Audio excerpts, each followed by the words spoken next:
વિનંતી કરું છું. આદરણીય મુખ્યમંત્રી શ્રી તેમજ મંચસ્થ મહાનુભાવો, હું નિધિ સમીરભાઈ પટેલ ડુંગરી ધોરણ 9 કુસુમ વિદ્યાલય તરફથી આજે તમને 21મી સદીનો પ્રથમ દસકો એ વિકાસનો દસકો એ વિષય ઉપર મારું વક્તવ્ય રજૂ કરીશ. ગરવી ગુજરાતની આ ભૂમિ જેની માટીમાં મહેક છે ગાંધીજીના દિવ્ય જીવનની, તાકાત છે લોહ પુરુષ સરદાર વલ્લભભાઈ પટેલની. આ ધરતીની હવામાં લહેરાય છે રાષ્ટ્રકવિ ઝવેરચંદ મેઘાણીની કવિતાઓની ગુંજ. આ ધરતી છે પનોતા ક્રાંતિવીર શ્યામજી કૃષ્ણ વર્માની. ધન્ય ધરા આ ગુજરાતની, ધન્ય ધરા આ ગુજરાતની. દરેક ગુજરાતીને અભિમાન થાય તેવી ગુજરાતની સંસ્કૃતિ પોતાનો ભવ્ય ઇતિહાસ ધરાવે છે અને એવા જ આપણા ગુજરાતની ભાષા પણ મધુર અને જાજરમાન છે. અને એટલા માટે જ ગુજરાતી સંસ્કૃતિ, ગુજરાતી રીત રિવાજો અને ગુજરાતી હોવા માટે મને ગર્વ છે. ગુજરાતની પ્રજા આજે પોતાની સૂઝબૂઝથી વિશ્વભરમાં પ્રસરી ચૂકી છે. જ્યાં જ્યાં વસે એક ગુજરાતી ત્યાં ત્યાં સદાકાળ ગુજરાત. ભારત દેશનું આ ગુજરાત રાજ્ય વર્ષોથી વિશ્વના દેશો સાથે વેપાર કરીને શાંતિનો સંદેશો ફેલાવી રહ્યું છે. એવો કોઈ દેશ ન હશે જ્યાં ગુજરાતી ન વસતો હોય. એવું કહેવાય છે કે જ્યાં ન પહોંચે રવિ, જ્યાં ન પહોંચે રવિ ત્યાં પહોંચે કવિ, પરંતુ જ્યાં ન પહોંચે કવિ ત્યાં પહોંચે એક ગુજરાતી. મિત્રો, આપણા ગુજરાતની પનોતી પુત્રી સુનિતા વિલિયમ્સ તો અંતરિક્ષમાં પણ ફરી આવ્યા છે ને આપણા માટે ગર્વની વાત. મિત્રો, આજે આપણો ભારત દેશ વિશ્વમાં મહાસત્તા બનવા તરફ ગતિ કરી રહ્યો છે ત્યારે મને વિચારવાનું મન થાય છે કે શું ખરેખર આપણો દેશ વિશ્વમાં નંબર 1 નું સ્થાન મેળવી શકશે? કારણ કે આજે 21મી સદીમાં પણ ગરીબી, ભ્રષ્ટાચાર, મોંઘવારી, કોમવાદ, જાતિવાદ, બેરોજગારી જેવા અનેક પડકારો આપણને ચારે બાજુથી વીસી રહ્યા છે. આવા કપરા સંજોગોમાં પણ આપણે આપણા ગુજરાતને દેશનું નંબર 1 રાજ્ય બનાવી શક્યા છે. 21મી સદીનો પ્રથમ દસકો એ ગુજરાતના વિકાસ માટે સીમાચિહ્નરૂપ રહ્યો છે. હવે આપણે આપણા ગુજરાતને વિશ્વનું નંબર 1 રાજ્ય કઈ રીતે બનાવી શકીએ તે વિચારવાનો સમય દરેક ગુજરાતીઓ માટે આવી ગયો છે. આપણા માનનીય મુખ્યમંત્રી શ્રી નરેન્દ્રભાઈ મોદી સાહેબ આપણા ગુજરાતને વિશ્વમાં નંબર 1 પર લઈ જવા માટે સતત પ્રયત્નશીલ છે. તેઓ ગુજરાતના વિકાસ માટે સતત 18 કલાક સુધી મહેનત કરી રહ્યા છે. તો આપણી દરેક ગુજરાતીઓની પણ ફરજ થઈ પડે છે કે આપણે આપણી ગુજરાતની વિકાસ યાત્રામાં જોડાઈએ. આજે આપણા ગુજરાતે આ વર્ષને યુવા વર્ષ તરીકે જાહેર કર્યું છે ત્યારે આપણા ગુજરાતના યુવાનોએ સ્વામી વિવેકાનંદના પ્રેરણાત્મક વિચારોને અપનાવવાની ખાસ જરૂર છે. કારણ કે યુવાન એટલે પ્રચંડ શક્તિનું પ્રતીક.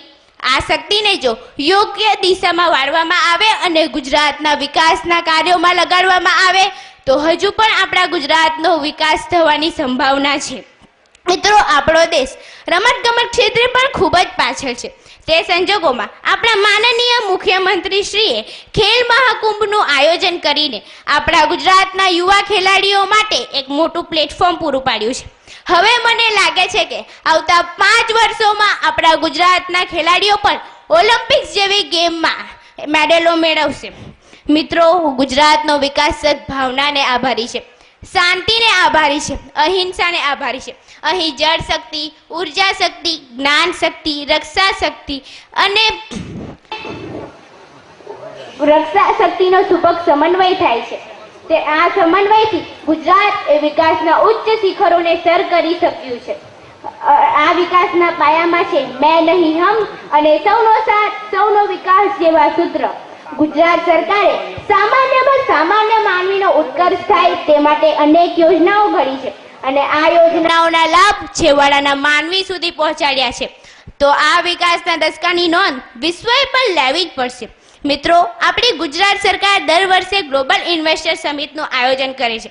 તેને કારણે અબજો રૂપિયાનું મૂડીરોકાણ આપણા ગુજરાતમાં ખેંચાઈ આવ્યું છે. તેના સારા પરિણામો આપણને આવતા 10 વર્ષોમાં જોવા મળશે. તે સંજોગોમાં આપણે પણ આપણા વિચારવાની તરાહને બદલવી પડશે. ધરા ગુર્જરીને વિશ્વ ગુર્જરી બનાવવા માટે આપણામાં સારી આદતો કેળવવી પડશે. ખાસ કરીને સ્વચ્છતા ઉપર ભાર મૂકવો પડશે. કમ્પ્યુટર અને અંગ્રેજી જેવા વિષયોમાં પારંગત બનવું પડશે. યુવા પેઢીએ ટેકનિકલ શિક્ષણ મેળવીને ભવિષ્યમાં ઊભી થનારી રોજગારીની તકો માટે તૈયાર રહેવું પડશે. તો એ દિવસ દૂર નથી જે દિવસે ગુજરાત એ વિશ્વના નકશામાં નંબર 1 પર હોય અને દરેક ગુજરાતી એ વિશ્વ માનવ હોય. આપણા માનનીય મુખ્યમંત્રી શ્રી તંદુરસ્ત, નિરોગી તેમજ સતાયુ જીવન જીવો અને ગુજરાત સહિત ભારત માતાના વિકાસમાં આગે કુછ કરતા રહો તેવી ભગવાનના ચરણોમાં પ્રાર્થના. અંતમાં વાઇબ્રન્ટ બનીને નાચે ગુજરાત, જ્ઞાનના આભમાં રાચે ગુજરાત, પ્રેરણા આપે છે સાચે જ ગુજરાત. જુઓ ને આ કેટલું વાંચે ગુજરાત. જય જય ગરવી ગુજરાત, ભારત માતા કી જય. ખૂબ ખૂબ આભાર નિધિ. મિત્રો, આજે વિદેશોમાં ભણેલા અને લોકસભામાં લાંબા સમય સુધી રહેનારા લોકોએ પણ ભાષણ કરવું હોય તો ચોપડીનો સહારો લેવો પડે. આપણી વલસાડની દીકરી એક પણ પાનાનો વાંચ્યા વગર કડકડાટ મોઢે બોડી ગઈ. જોરદાર તાળીઓથી આપણે નિધિને વધાવીએ. ભવિષ્યના નેતાઓનું મિત્રો આજના વિદ્યાર્થીઓમાં દર્શન થતું હોય અને એનો મોટો પુરાવો આ નિધિએ પૂરો પાડ્યો છે. નિધિને ખૂબ ખૂબ અભિનંદન.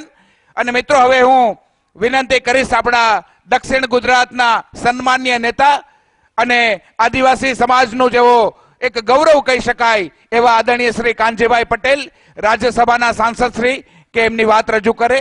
આદરણીય સાંસદ શ્રી કાનજીભાઈ પટેલ.